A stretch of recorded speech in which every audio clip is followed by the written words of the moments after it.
So we had like a large influx of immigrants come in from Haiti. And we don't have the resources to support them. They're not really giving them any direction on how to like adhere to our culture.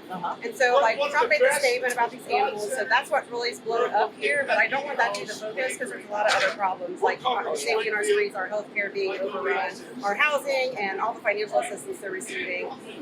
Now, I've done my own little research on this, and I do believe that cats and dogs are going missing, but I think they're more isolated, and I think it's just those Haitians that do the voodoo witchcraft for the religion.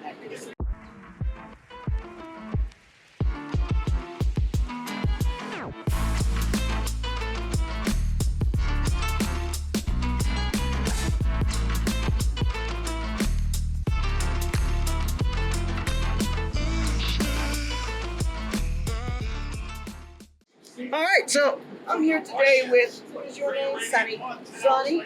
You are? Michelle. Michelle. Okay, so So that's all you haven't what's going heard. on here?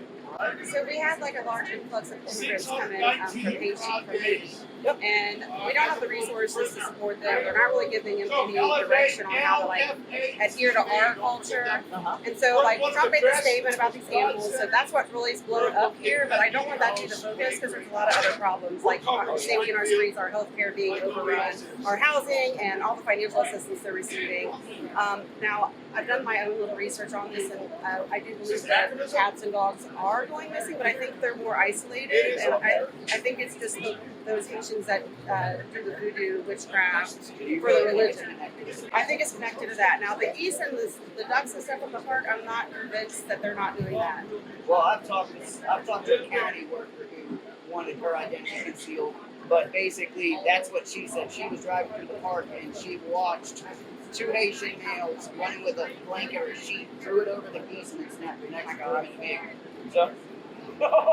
So there's a lot more reports of that going on than there are about the cats and dogs. It's just kind of sad that Trump had to say cats and dogs, and it makes him look bad. But it's our fault because we were the ones reporting this stuff. The people that in this community were reporting that, and that's why he said it. Oh yeah.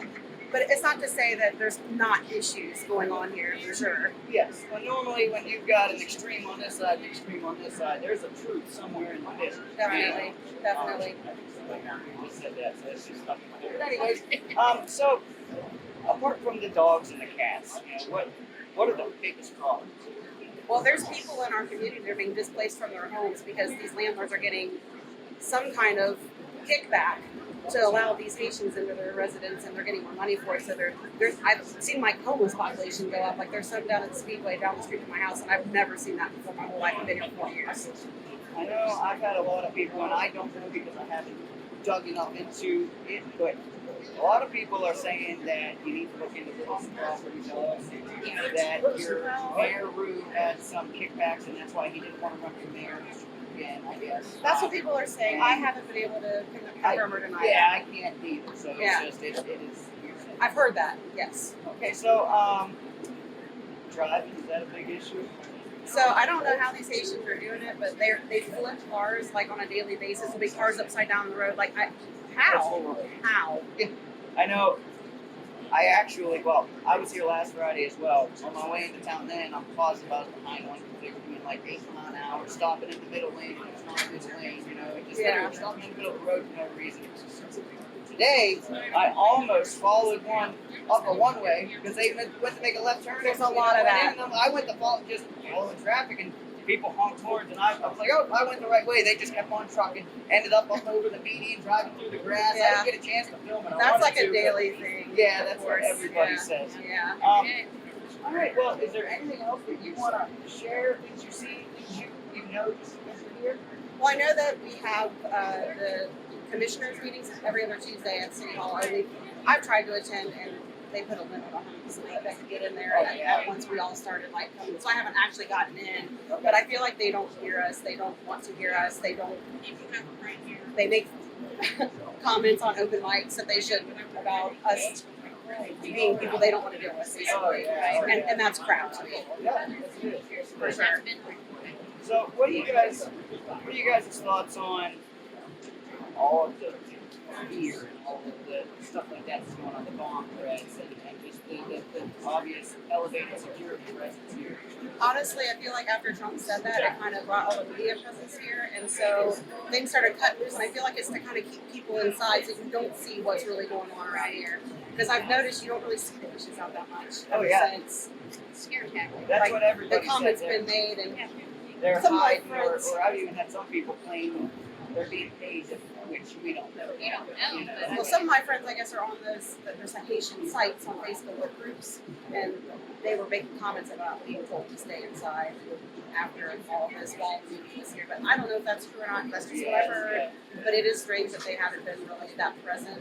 Yeah. But I've seen them come back out recently. Yes, So. well, and to be honest, the ones I have interviewed, though, it's almost, at least it seems to me that, you know, some of the people in this town were kind of strategically there to talk together.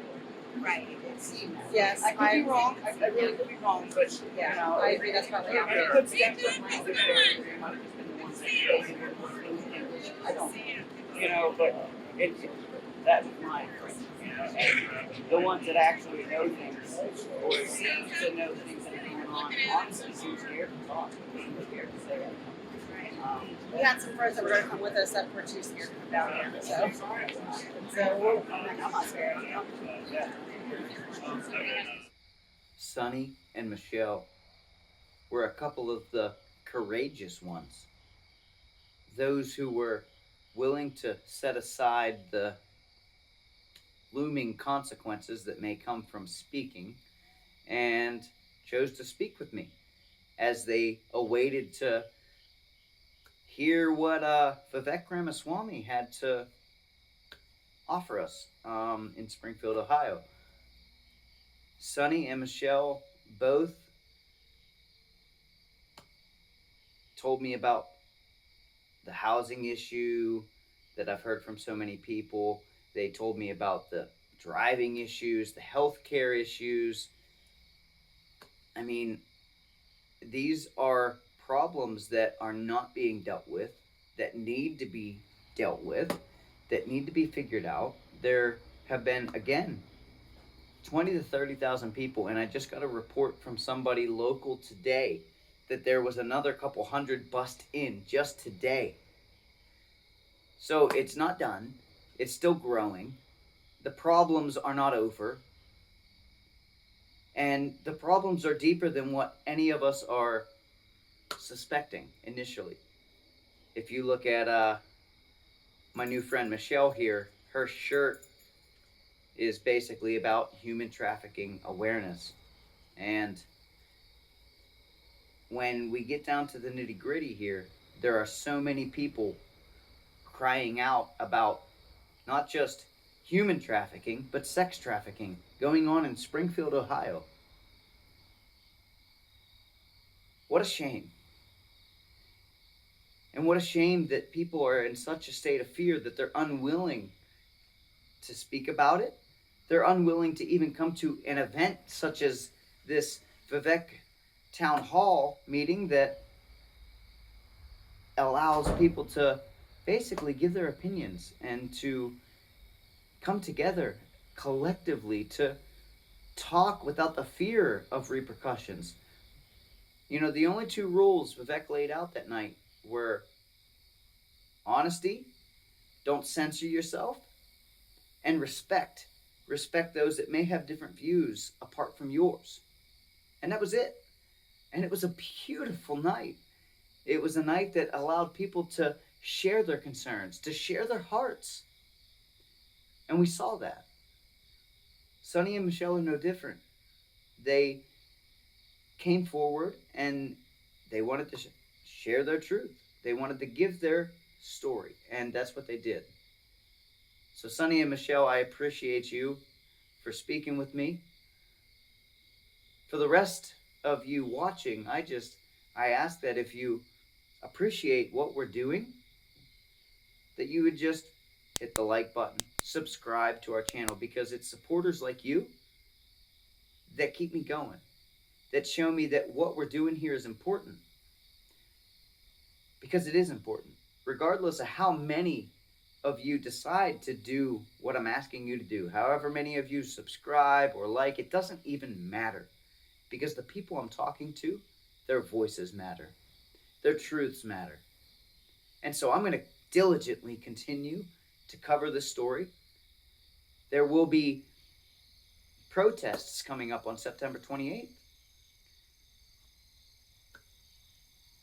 One is a walk against fascism, and another is a pissed off Ohioans walk.